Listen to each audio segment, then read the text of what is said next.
नमस्ते tax payer. Advice brain में आपका पुनः स्वागत है। अगर आप भी सब्सक्रिप्शन बेस्ड कोर्सेज के बारे में जानना चाहते हैं तो इनकम को कैसे टैक्स किया जाएगा, तो आप एकदम सही वीडियो पर आएं। क्या वीडियो में हम आपको देने वाले हैं एक स्पष्ट और सरल एक्सप्लेनेशन जो हर टैक्स पेयर को समझ आए। अगर आप पहली बार हमारे चैनल पर आएं तो सब्सक्राइब करना न भूलें। यहाँ मिलता है आपको एक्सपर्ट गाइडेंस, टैक्स टिप्स और लेटेस्ट अपडेट्स, सब कुछ आसान भाषा में। तो चलिए शुरू करते हैं आज का वीडियो।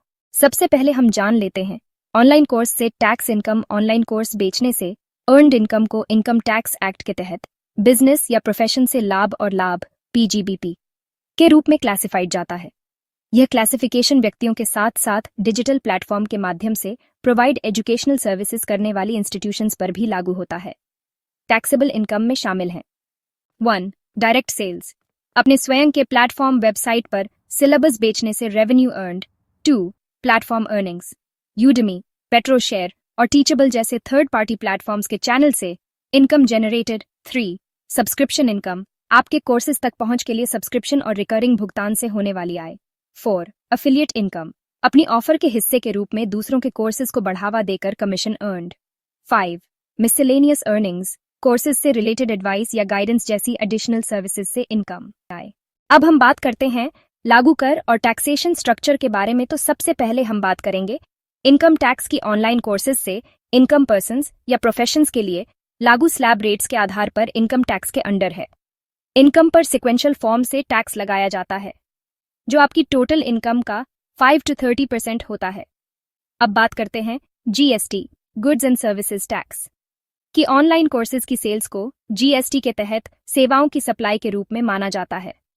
ऑनलाइन एजुकेशनल सर्विसेज के लिए स्टैंडर्ड रेट 18% है। यदि आपकी एनुअल सेल्स 20 लाख रुपए या विशेष कैटेगरी के राज्यों के लिए 10 लाख रुपए से अधिक है तो आपको जीएसटी के लिए रजिस्ट्रेशन करना होगा।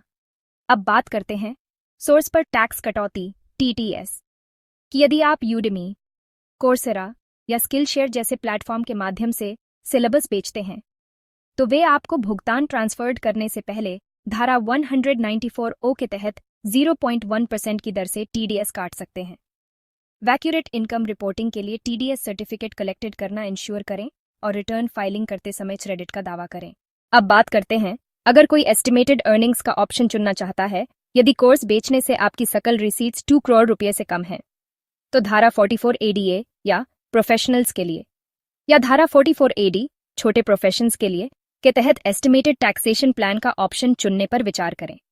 आप वेरियस बिजनेस रिलेटेड एक्सपेंसेस जैसे marketing costs, software subscription, website maintenance और अपने कोर्सेज को बनाने और बेचने के दौरान किए गए किसी भी अन्य डायरेक्ट एक्सपेंडिचर के लिए कटौती का दावा कर सकते हैं और कुछ कंडीशंस के अंडर धारा 80C से 80U के तहत कटौती का दावा भी कर सकते हैं।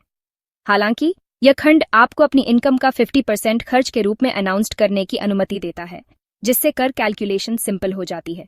यदि आप अपने घर के किसी हिस्से का उपयोग स्पेसिफिक फॉर्म से बिजनेस ऑब्जेक्टिव्स के लिए करते हैं तो आप बिजनेस एक्टिविटीज के लिए उपयोग किए जाने वाले क्षेत्र के आधार पर घर से संबंधित खर्चों जैसे बिजली और इंटरनेट के एक हिस्से के लिए कटौती का दावा कर सकते हैं।